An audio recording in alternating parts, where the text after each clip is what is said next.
छत्तीसगढ़ के चुनावी दंगल में दावों और वादों की सियासत जोर पकड़ रही है। चुनाव में गारंटी भी दी जा रही है और इस सब के बीच बयानों के तीर भी चल रहे हैं। पीएम मोदी ने बिलासपुर की रैली से छत्तीसगढ़ सरकार पर जमकर हमला बोला और कई मुद्दों पर घेरा है। वहीं सीएम भूपेश बघेल ने पीएम मोदी के हर आरोप का जवाब दिया, यानी सियासी लड़ाई अब हिसाब किताब पर आ चुकी है।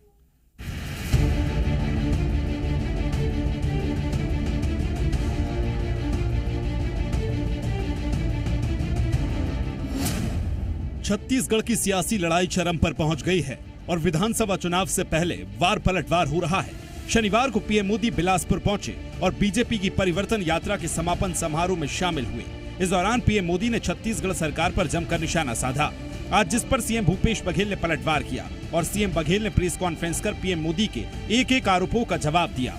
सीएम बघेल ने तल्ख लहजे में बोलते हुए कहा कि पीएम लगातार छत्तीसगढ़ आ रहे हैं और झूठ परोस कर जा रहे हैं। दरअसल पीएम मोदी ने बिलासपुर की जनसभा में कहा था कि किसानों को कांग्रेस सरकार ने झूठ बोला है।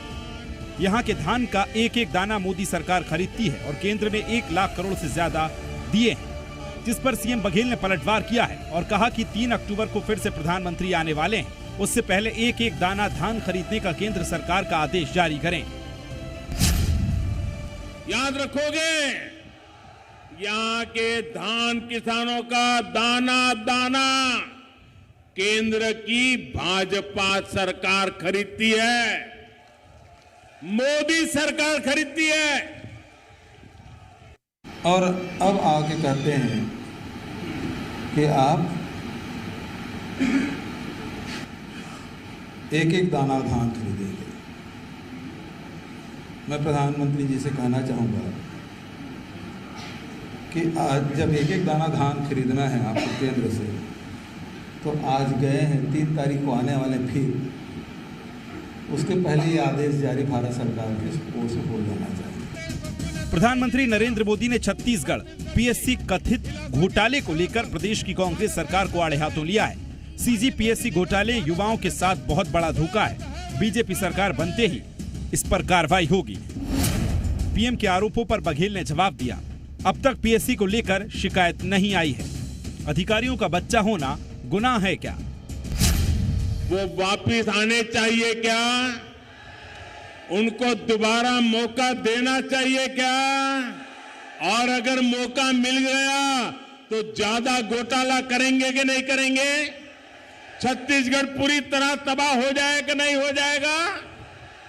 फिर उन्होंने कहा कि यहाँ बहुत घोटाला हो रहा है। भैया रमन सिंह के पुराना ऑडियो सुन लें, 1 साल कमीशन खोरी बंद कर देंगे तो 30 साल राज करेंगे। पीएम आवास योजना भी इस बार का चुनावी मुद्दा बन रहा है। पीएम मोदी ने छत्तीसगढ़ में बीजेपी की सरकार पर कैबिनेट बैठक में सबसे पहले पीएम आवास योजना को मंजूरी देने का वादा किया, तो वहीं सीएम बघेल ने पलटवार किया है और कहा कि हम आवास देने का काम कर रहे हैं। 7 लाख प्रधानमंत्री आवास योजना के हितग्राहियों को भी किश्त दी है। प्रधानमंत्री से आग्रह है कि उनके लिए केंद्रांश जारी करें। पहला फैसला, गरीबों के पक्के घर जो भी बाकी है सारे के सारे तेज गति से पूरे करके हर गरीब को पक्का घर दिया जाएगा।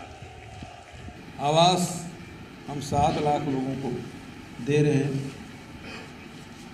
उन्होंने कहा हम सबको आवास देंगे।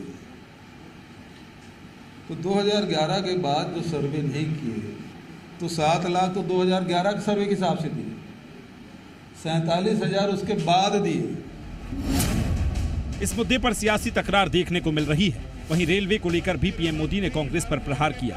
उन्होंने कहा कि कांग्रेस की सरकार थी तब रेलवे के लिए साल में औसतन 300 करोड़ रुपया छत्तीसगढ़ को मिलता था, लेकिन अब 6,000 करोड़ रुपए दिए हैं, जिसको लेकर सीएम बघेल ने कहा कि जितनी ट्रेनें छत्तीसगढ़ में रद्द हुई हैं, उतनी कहीं नहीं हुई। केंद्र सरकार राज्य के नागरिकों से बदला क्यों ले रही है?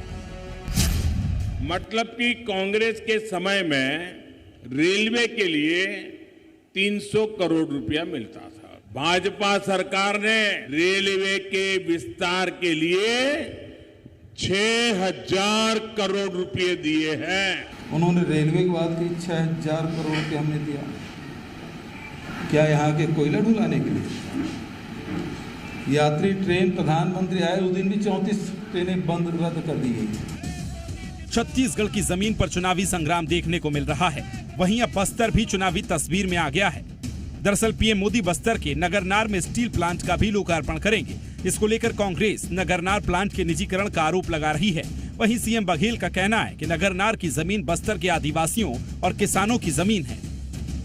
तो सबसे पहली बात तो ये है कि प्रधानमंत्री जी आ रहे हैं, बस्तर और छत्तीसगढ़ के लोगों को आश्वस्त करें कि नगरनार स्टील प्लांट निजी हाथों में नहीं बिकेगा। अपने मित्रों को फायदा पहुंचाने मोदी सरकार बस्तर के लोगों को धोखा दे रही है।